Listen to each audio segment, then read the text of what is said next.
Good afternoon, everybody, and welcome to a very special Sunday brunch edition of Peccadillo Pictures Sofa Club series. I'm your host, Marc Thompson, this afternoon, and I'm really excited to be here today to talk about a really wonderful short film called Thrive. And I've got some really special guests today. I have the writer and director, Jamie Dispirito. The featured, hi Jamie, good to see you. Hello, you too. The featured actors in Jamie's film, Ben Aldridge. Hi, Ben. Hiya, how you doing? I'm good, thanks. Nice to see you. And finally, Taofique Folarin. I still haven't messed his name up. Taofique Folarin. Hi, Taofique. Hi, Taofique Folarin. We practiced this beforehand, and I knew as soon as we went live, I'd get it wrong. And I've known Taofique for years, so my bad. Welcome everybody and welcome guys. I'm really looking forward to talking to you about Jamie's really great short film. This afternoon we're going to show you about 3 clips and then we're going to have a series of questions with the guys, a bit of a conversation. Then we're going to open it up to you, the audience, for your questions. So please have those ready, put them in the chat and we'll get to them as we go on. It's a great film and it's a really important conversation about HIV in the 21st century.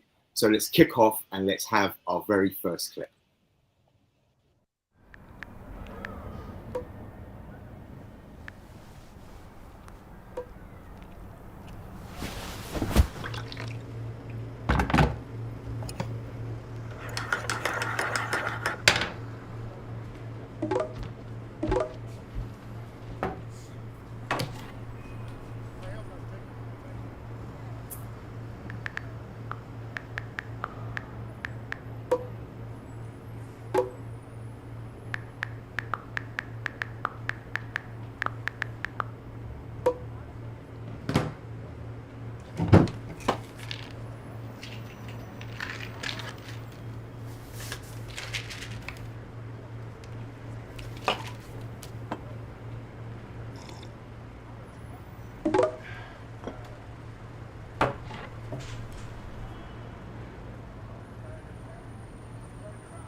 Okay, cool. So that's the first clip. So first of all, Jamie, congratulations on the film. I know you made it. When did you make it?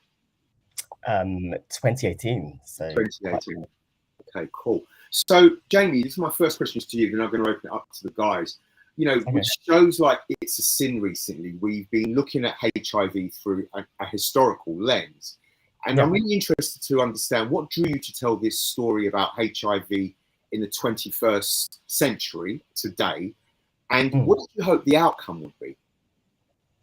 So I wanted to tell it just because it was based on my own experiences. And yeah, it seemed like a narrative that wasn't explored. Obviously, I think there's a lot of would-be filmmakers that had HIV and perhaps died of AIDS. We lost a whole generation of people living with HIV who were storytellers.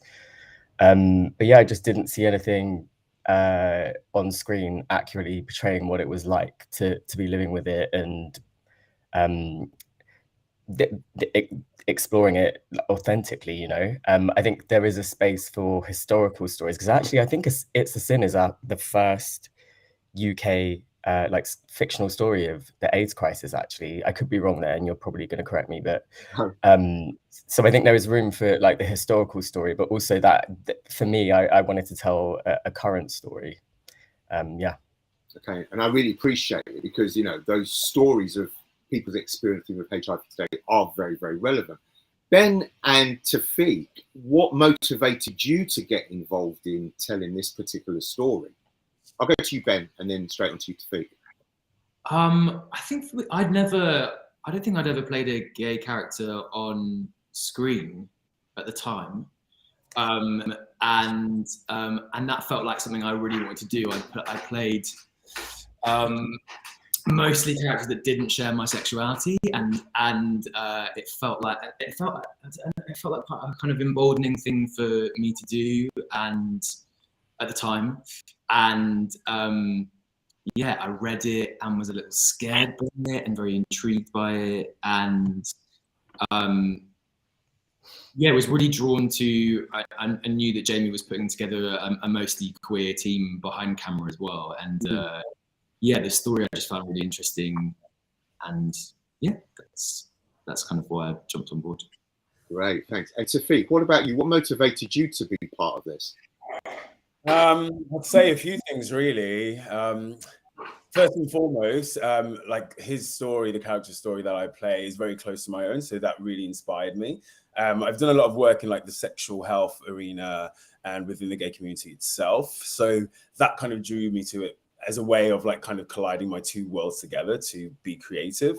But also, I guess the most important thing for me is like I triumph for like visibility of Black gay men and our stories that aren't told, whether that's around our sexuality or HIV or sexual health. So this story for me kind of really was like ding, ding, ding. It was a way of like helping increase the visibility of Black gay men on screen and for gay stories, particularly queer stories. Cool. I kind of you kind of semi-answered my follow-up question, which was no, it's cool actually, but it kind of leads it into a nice way. And you know, your character is clearly a Black gay man, and you know, the data tells us that Black gay men and men of color are disproportionately impacted by HIV in this country and globally. And Taofique, you've touched on there around visibility. Why is that so important? Why is it important that we are represented in these narratives? Oh, that's a big question. I mean, you know, I think without visibility, you can't see yourself. If you don't see yourself, then you feel like you don't belong. So in order to create a sense of belonging within the community you come from, you need to see yourself represented. I think particularly for this story, there's already so many like factors that contribute to like the disparity between Black and white men when it comes to HIV, whether it's socioeconomic factors, poverty, healthcare. So like, this is just the one format in which you can kind of, other than increasing visibility, just kind of create a sense of hope through art. And that's kind of what this film does, I think. Jamie, were you aware of that stat when you set out to make the film, or was this a conscious decision to cast a Black actor? Do you know, I wanted, like, that was the preference, to cast an actor of color in that role, which is like based on my own experience. But I like grew up in council housing and went to state schools and like had a majority friends of color. And so I think I was aware. What's that noise? Is that me? Whoa, sorry, have I got ADHD? Yeah, no, I did want to have like a person of color play. That was the preference, but also you don't really cast the actors, you cast the chemistry when it's like an anonymous hookup, right? So that was like more important than the individual actors actually. I need to stop looking at this public chat with all the questions coming in. It's so distracting. Yeah, no, I did want a person of color to play it, but also you can't control these things, right? So we did like a colorblind casting, and we met loads of different people. But also, I was diagnosed in Los Angeles, and the people of color are disproportionately affected by HIV, even more so there than here in the UK. But actually, just in my own experience of like meeting you guys, some kind of like racist comments came up actually, like people asking me, oh, did you get it from a Black person, which is just so random, and kind of instilled in me the need to address race in some way. And it's tricky because I think we're having a great moment of addressing underrepresentation in film and TV, and Black people should be able to tell their own stories. So I didn't want to really be seen as someone trying to tell a Black person's story, you know. And so yeah, like I just answered your question in a really long-winded way. Yes, I wanted to hopefully find somebody who was a person of color to play the part of. Is his name Joe? Sorry. Is it Joe? Taofique? I mean, he wrote the film. I'm merely but a vessel of his words. Sorry, I've had about 5 coffees and I'm trying to sit still and not like shake.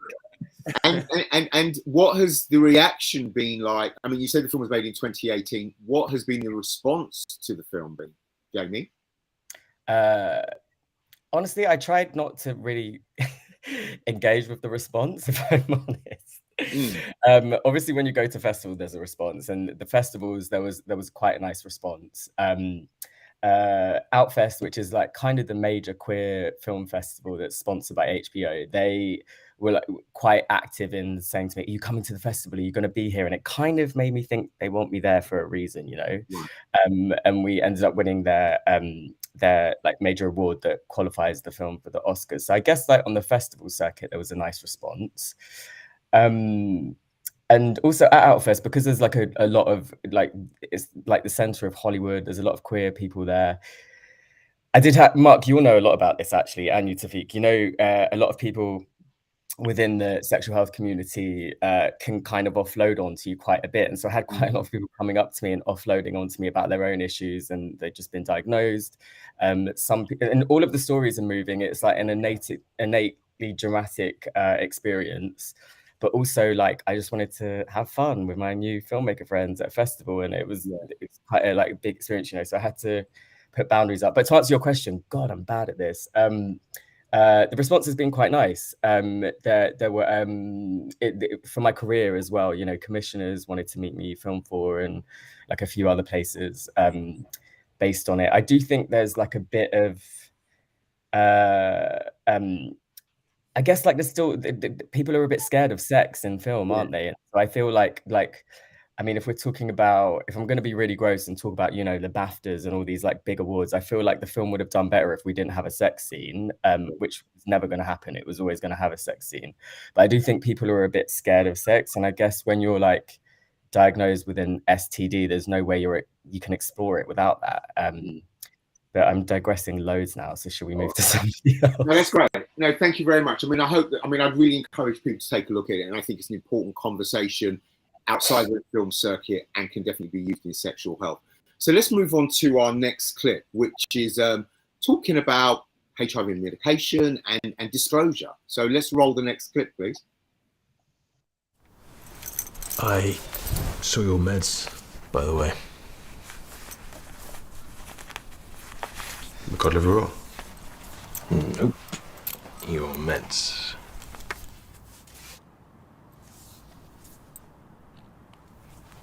Which ones? You must have put them away whilst I was in the shower.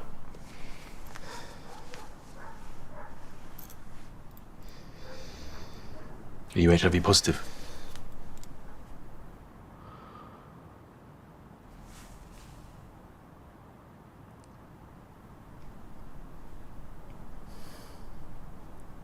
I'm undetectable.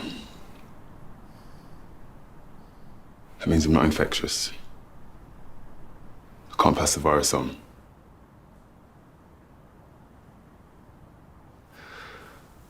Okay.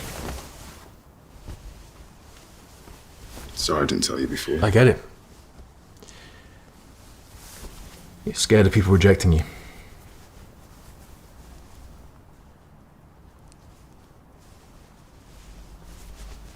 Has that happened a lot? Well, I recently met this guy that I really liked, but I didn't tell him. Haven't told anyone yet. Well, how long's it been since you found out? A month.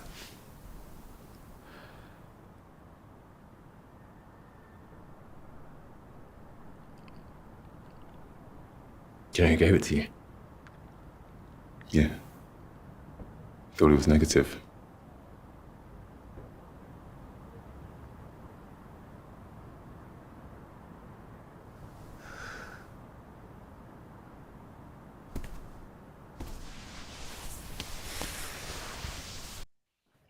Wow, thank you so much for that clip. I mean, just to remind everybody, you can see the film. The film can be watched on the Peccadillo On Demand, and the link will be posted in the YouTube chat as this conversation progresses, and once again at the end.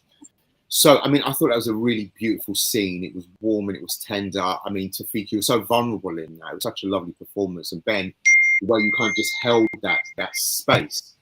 So my question is, anybody can jump in and answer this first of all. And the character has only been diagnosed for a month and clearly struggling and dealing with stuff. And we know, my work has certainly shown that in that first few months, it's incredibly important that people get support. Are you aware of what kind of support is available for people out there who may be newly diagnosed or struggling with their diagnosis? Anybody can jump in first. Yeah, I'm aware. Yeah, and it is available. There's actually, I think there's some of the clinics run like newly diagnosed courses. I think PHT has like an online chat support person you can speak to. Most like HIV, most people that have been diagnosed, they have like peer support workers in the clinics. So by peer support, I mean another person living with HIV who's not like a medical professional. They're there for the emotional support. So I think most people who have been diagnosed are aware of the support, and it's more about whether or not they want that or, you know, feel ready for it. Yeah, yeah. And it was quite early in this diagnosis, and my experience has been that some people wait a while to kind of negotiate that themselves as well. Yeah. I want to talk now about disclosure on dating apps. Now, neither character in this discloses on the apps, but they do it in person. And in Taofique's character's case, who we are calling Joe, that wasn't voluntarily. It's when Ben's character, who I'm going to call Phil, found the pills in the cupboard. Was there a reason for this, Jamie? And then to Ben and Taofique, what is the kind of reality around disclosing on dating apps? Is it still a stigmatizing experience for men living with HIV? Okay, so the first question was, why did they not share it on the apps? Yeah. Well, I think at the time, it wasn't like a, you know, it's a field now on Grindr, so it's like one of the options you can answer. At the time, it wasn't, and people didn't share it. And like when I was diagnosed, it was 2015, so it was a year before U equals U, so people weren't telling each other, and then in 2016, the amount of people that I found out had it, and not just people I already knew, but people that are encountering new people. So I just thought, well, statistically, at the age of 28, like I must have had sex with countless people who, not that I have that much sex, lol, I wish, but the amount of people that had disclosed, I just thought statistically, I've definitely had sex with more people than have been honest with me. And that's like out of fear of rejection, which we all have. But the sad, like, it's a double-edged sword, because the sad part of that is we're missing connecting with each other, you know. Sorry, I'm trying not to digress a lot, but I think because there was such a big public health campaign in the 80s and then just nothing since, people living with HIV have been expected to be, you know, bedroom activists doing this on their own, like with another person. So yeah, that's why I did it. They didn't share it, and I think like my friends, other friends who are living with HIV, also didn't share it if they weren't asked. And there was in the draft script, I think I tried out them just like lying and saying they were negative, and then that didn't work. So we just had them not talk about it. I mean, in the interest of time, I'm going to jump on just a little bit, because I think that many of us, as a positive man myself, I mean, and people that tell me, I know that men living with HIV on dating apps are still facing stigma and rejection. And do I just get nods and thumbs up from you guys to kind of confirm that from what other people might have told you? It's an affirmative. And what I'm interested in as well is that, Ben, your character seems to have a really good relationship with his HIV. He has managed it, understands unprotectability, he's talked about his ex-partners, but he doesn't disclose to Taofique until after he finds the pills. And I thought, as a positive man who has a particular relationship around disclosure, I wonder what your thoughts were on your character not doing that, or doing it later. Yeah, it's interesting, isn't it, that he decides to do it later. I feel like it's the real active intimacy within the film, that moment, and his moment of opening up a conversation. It's really vulnerable on his behalf, but he also kind of tests the water in quite an interesting way, I think.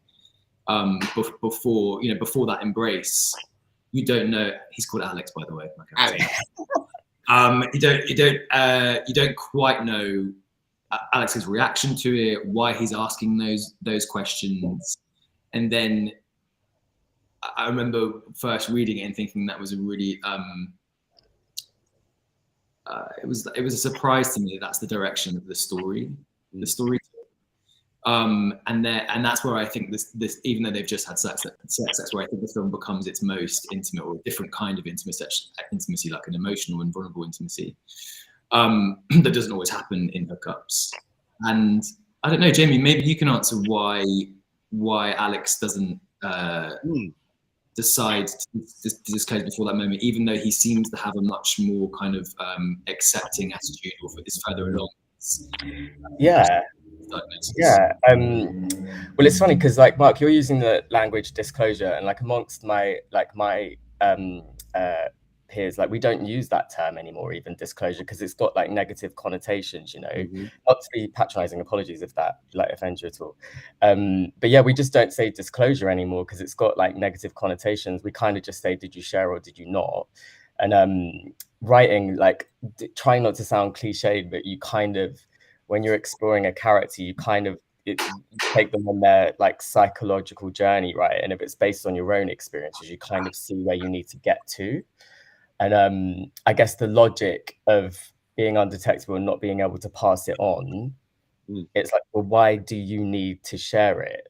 Like, the subtext of you sharing it is basically saying to a person, like, I'm damaged, please accept me. Like, what is the reason other than perhaps like sharing a bond, you know? And so obviously, you know, they might react badly, they might react well to it, but it's not feeling the need to share it. So like, I've got a few friends who are like single mums, and they felt the need to disclose that they were a single mum to like partners on the first date. And I was like, okay, well, if you're sharing that from an empowered space where you're not looking for approval or feeling like damaged goods, then like, sure, go for it.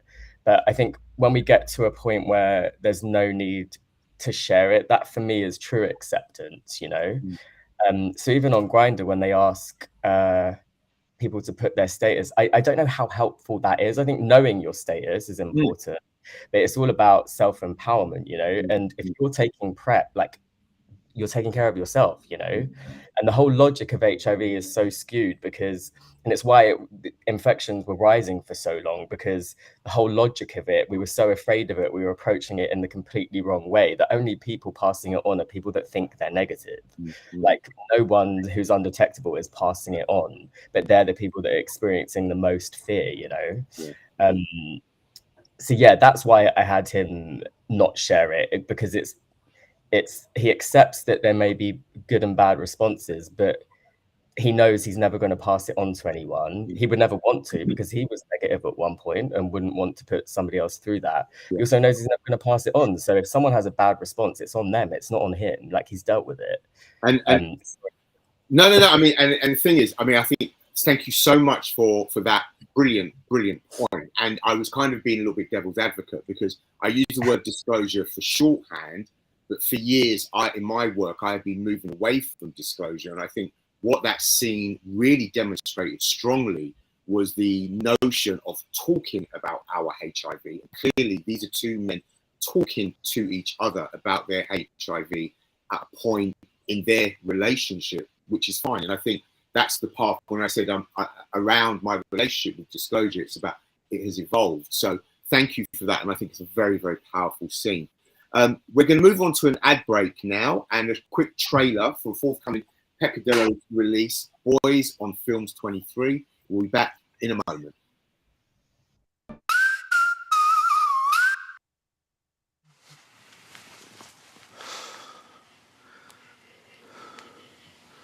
You ready? Can we turn the lights off?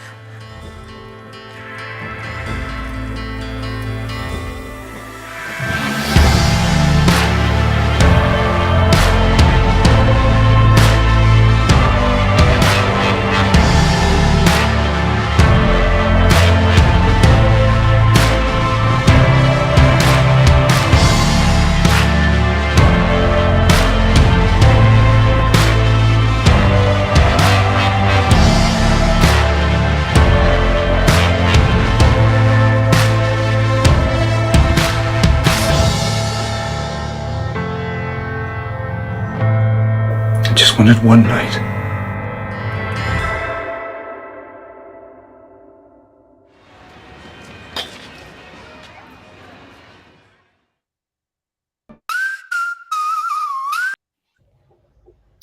Welcome back.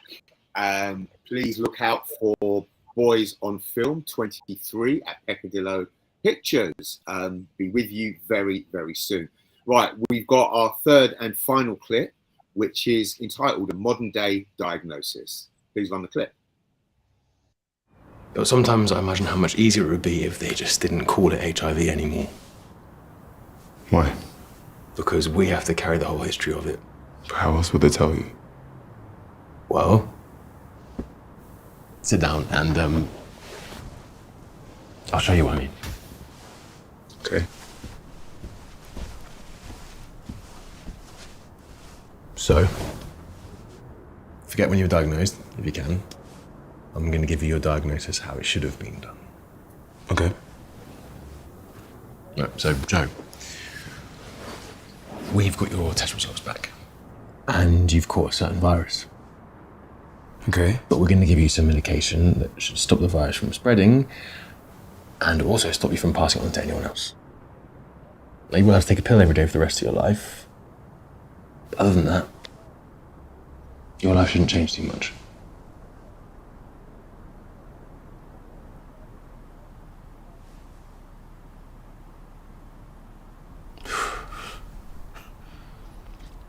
Does this virus have a name? No. No, it doesn't. But your medication is called the Every Morning, Ever After pill. Oh, that was sweet, wasn't it? So I really thought that was an interesting scene, and the notion of minimizing HIV to just a virus to enable someone to cope is really valid, because I think I've done that in my work with newly diagnosed people, and it certainly helped.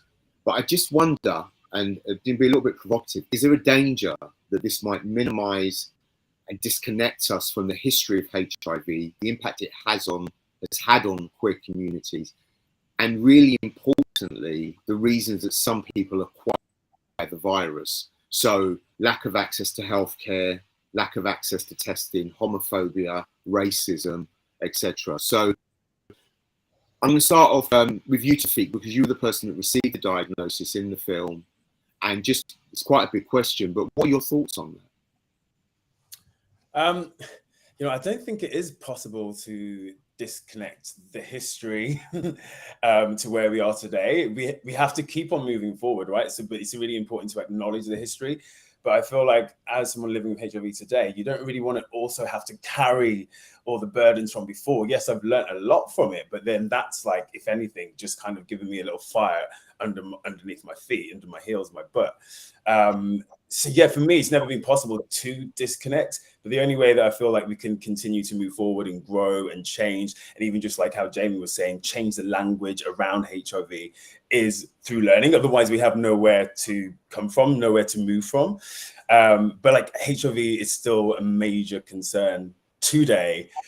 It's just morphed and it's changed. We have all these new things today that we didn't have back then. One of the most important ones is U equals U. That gives a lot of people living with HIV, including myself, this kind of like impetus. One, it's easier to then share. It's like kind of got rid of a bit of the stigma, a little bit of the fear. And I say only a little bit because it is still, it's very highly stigmatized still today.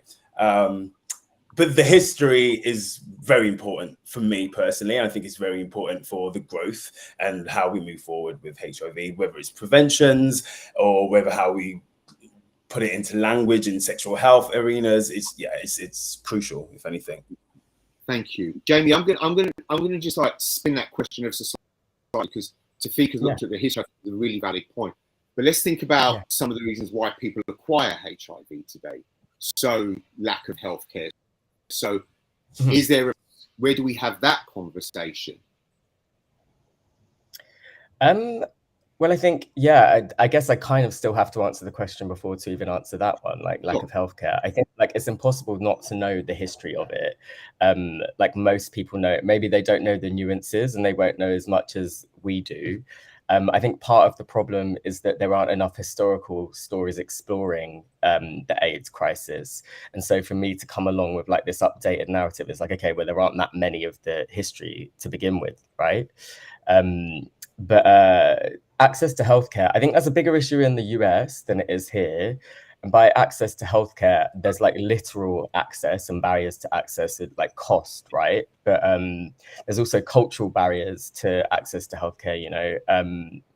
But to not digress too much, I was diagnosed in the States, and there's obviously a huge barrier there. I was about to go to film school, and I didn't have healthcare yet. And it was kind of tricky navigating how to access healthcare there. Sorry, I've forgotten your question. God, I'm like hate the sound of my own voice. What was your question? Sorry, Mark.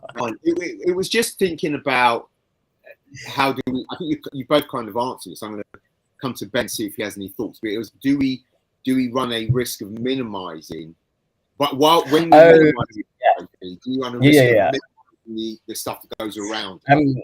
Well, you're not the only person to say that. So our friend, who you all know, Greg Owen, also mentioned this to me because I got him to read the script before I made it. And like the nice thing is, like, I'm a filmmaker. I don't work in HIV prevention, so like I'm allowed to be provocative, and I don't have a responsibility. I obviously didn't want to make something that was irresponsible either.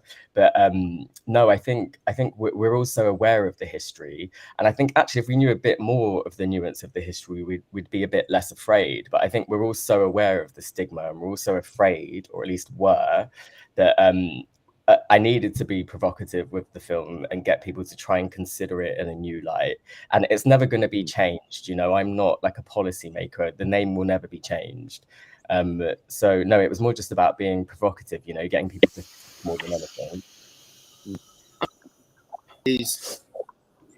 think what you've done is not a bad thing. I think it poses questions for all of us, those living with HIV, that, and there are many people living with HIV that are not involved in quote unquote the work that do our daily lives, right? But I think what you do is you feel interesting questions for us, for those of us that do work in the field, to go, actually, do we need to change the language? How do we think about stigma in the 21st century?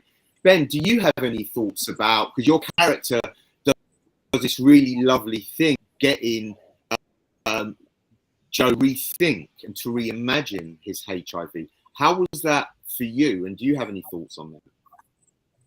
Yeah, I think that's what it is. Correct me if I'm wrong, Jamie, but I also don't think it's. I don't think that conversation is like an advert for what you believe the belief around it or the conversation should be. But that conversation is very specific to Alex and Joe in that moment, and it's an act of like love and generosity and comfort, I think, from Alex to someone who you can see is struggling, and offering him that moment of fantasy and offering him that way, that lighter way of seeing it, of not carrying that huge burden and all that stigma that comes with it. So I think it's this moment of play, both in how he approaches it and kind of lightening the situation, and kind of offering him, it's not wisdom, is it? But it's like a shared, he's sharing with him, I think. And it feels to me like it's really specifically just about what they're talking about in that moment, and not even what he believes the attitude should be completely across the board for the knowledge and education on HIV. It's just like that post-diagnosis, how you could feel about it. Oh, it's lovely stills. Oh, yeah. I mean, it was a great example of peer support. I think that's what I ultimately took away from it. Was that here was a man who is longer term diagnosed, sharing his very real experience, and positioning in just a different way of viewing this experience, right? Yeah. And that in itself is really powerful. And I think what was important, Jamie, was that we don't see that correlation between positive men. Would you agree? Yeah. I think because, like I said, that people weren't sharing out of like fear of rejection, but the sad thing about that was that the people living with HIV were missing each other. And yeah, like that was more so what it was about. I guess if you do those newly diagnosed courses, or you are, as you put it, in the world doing the work, if you're an HIV/IP, lol, but you do meet other people and you do talk about it. And actually, that's kind of the one way that most people get more comfortable with it, is like talking about to other people that have it, you know. It's weird. I think a lot of people call it the second silence, because I think when no one knew what it was and there was no medication, everyone was in it together, everyone was at risk. And then the minute treatment existed, there was a divide, and people like went silent again. Yeah. Well, I mean, I thank you so much again for answering those questions and for, you know, bringing the film forward, because I think one of the things that I've observed over the past few years in my work and also my lived experience is that we have been really successful with treatment, and which is a great thing, and U equals U, fantastic thing, and PrEP are all great things. But as a result of that, there becomes a bit of an invisibility around gay men living with HIV. You know, we're just getting on with our lives, which is great, but the visibility is still incredibly important. So thank you so much for that. So we now have some questions from the audience. So I hope you're all ready and your loins are girded. First question is for you, Jamie, and it's from Larry. How did you approach the intimate sex scenes, and did you use a coordinator? No, so the intimacy coordinator is like a relatively new thing, but also, I mean, even if I were to do this today and I was asked to use an intimacy coordinator, like I've heard of experiences of it being quite stifling. I think I used to be an actor, and so I know how awkward those moments can be myself, and so I just approached it in the way that I would have liked it to have been approached. And I mean, Taofique and Ben, you don't have to agree with me if you hated how I approached it, but we just choreographed the whole thing, so they knew exactly what was happening. Also, the two of them, the first time they met was on the set. Like, they were really up for not meeting each other before, so it was like two strangers actually meeting for the first time. And I asked them not to speak too much in between takes, so it could have been super stifling and awkward. But we rehearsed everything. I had a lot of chats with both of them separately about their subtext and what was going on in their head throughout the whole time they were having sex. So they had thoughts going on, you know, despite like the physical things that were happening. But there were no surprises. Physically, they knew it was choreographed. They knew what was happening. They knew what they were thinking. It was a closed set. It was mostly queer people, so like there wasn't nothing too uncomfortable or stifling, I don't think. Taofique and then Ben, how do you approach these kind of scenes as actors? How do I approach these kind of scenes? I think Jamie just kind of like pretty much encompassed everything. For me, it's less about the physical and more about the mental. And then the physical just happens naturally and organically. And what was really special and beautiful about it was very organic and very natural. But it was all about Joe's internal world, which kind of dictated how he was feeling in the moment, whether he was pulling away or letting himself go. And it's a very intimate scene. So for me, like once I've done the background work of like what he's feeling and what his emotional world is, everything else just happens naturally. And also like it's a game of like give and take between myself and the other actor, in this case Ben, who was a very giving actor as well, no pun intended. But within that, so obviously I'm then working with the energy that I'm getting from Alex's character as well, so it kind of just comes hand in hand. And I think it's a very overused word, organically, but I think in this case it's very apt. Ben? Yeah, it's an interesting one. I think, like Jamie said, intimacy coordinators are a relatively new thing. I think they can be extremely useful, and I think they're a welcome addition to our industry. But also, I think it's still finding its feet. So it can be overbearing, and it can cause a little bit of stifling. Is an interesting word, but I think it's probably it's learning what it is. It's learning how we need to use them correctly, and how they are a resource for the actors on set there and for the director. And it's kind of really down to the actors, I think, to negotiate that and to see what's helpful. And that's about it's about them as individuals, not about those two people together actually. And finding your voice there, I think, is it can be quite a challenging thing, I think. But yeah, we did this before that even existed, and you know. when I was younger and first working on screen, I had arrived at some sex scenes and the director wouldn't choreograph them, or would kind of say, let's just see what happens. And that's where you're vulnerable, because really, you know, you've got nothing protecting you as a person, the way you would have sex and the way your character would have sex. And what you don't really want to end up with is like you, because that's a really precious and sacred thing, I think, to share with a viewing public, is like how you would do this. So yeah, I think choreography and knowing, like, we chatted through positions, we chatted through when we'd move here. Like, it was a really detailed conversation, and like Jamie said, it was a closed set. It was just Brian Fawcett, our DOP, Jamie, me, and Taofique, and yeah, it was kind of beautiful in a way, and I think really emboldening. And there was nothing scandalous about it. It was, you know,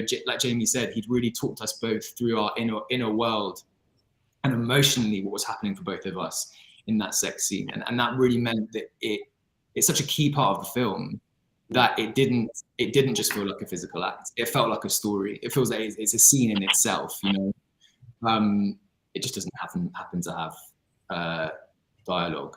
But yeah, there's still, I think there's still a lot of sensitivity, much needed sensitivity around them as a thing in our industry, and is still kind of navigating exactly how to execute them.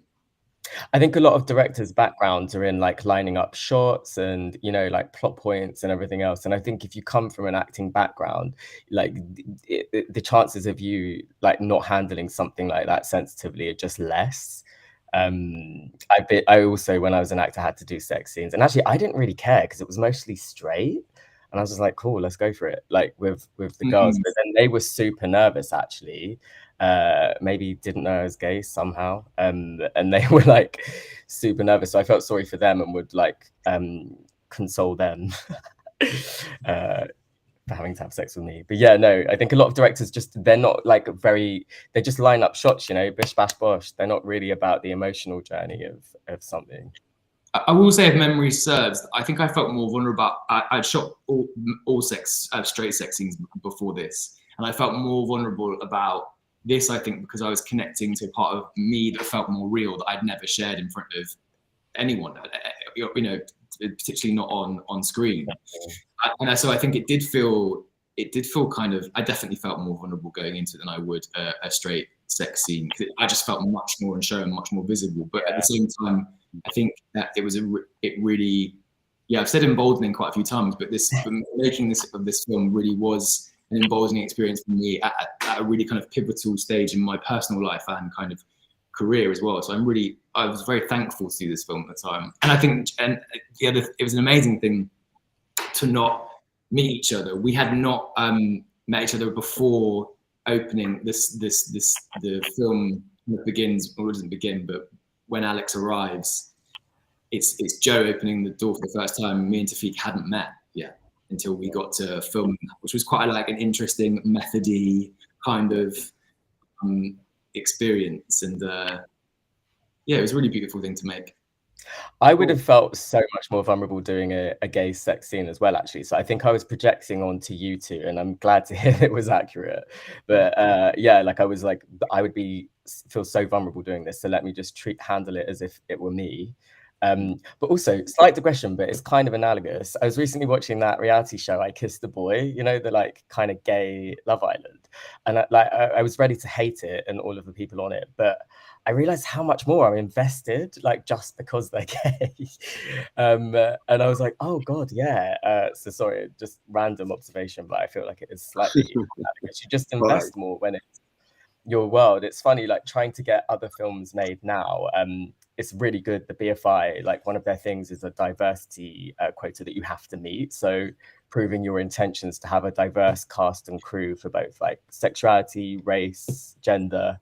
And it can feel a bit like you're ticking boxes, but I recently had to do a pitch last week, and I was just saying to him, look, it can feel like you're ticking boxes, but actually my experience having made Thrive, when we weren't beholden to a commissioner and chose to have a diverse cast and crew, is that people bring their own experiences, and they don't ever have to share that it's their own experience, but it's a much more collaborative environment. People take more creative risks and they bring themselves more, you know. Like, I don't feel like Thrive is my story. I feel like everyone contributed their own thing to it.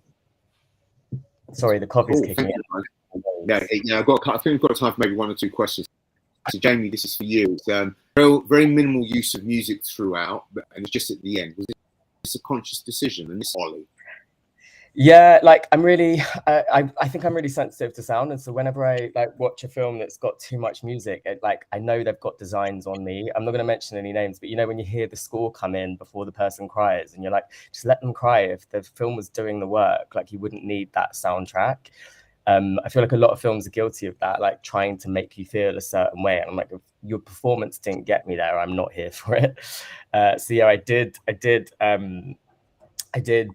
consciously not have too much music, and the sound designer actually, like, with a lot of the I don't know if you noticed, but in one of those clips you just played where Taofique's character is being asked like about his medication, he put the sound of like a barking dog in that like silence, and he was trying to like, you know, like denote danger.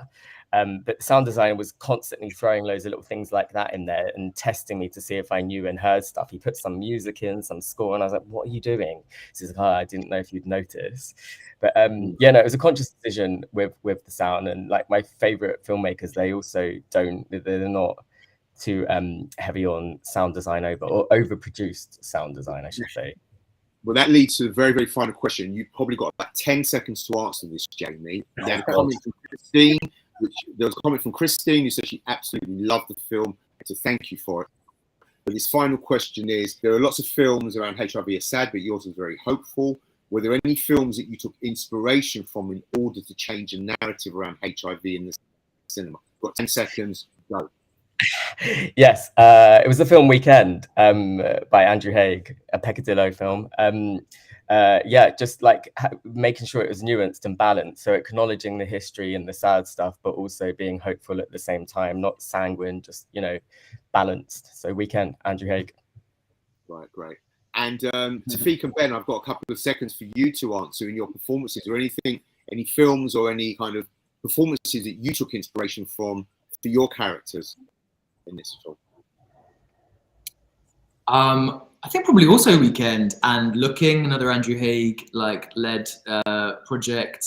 And I remember Jamie and I talking quite a bit about 180 BPM as well for quite some time, I think, but before film. I know it was inspiration for you there as well. So yeah, those projects. And Taofique?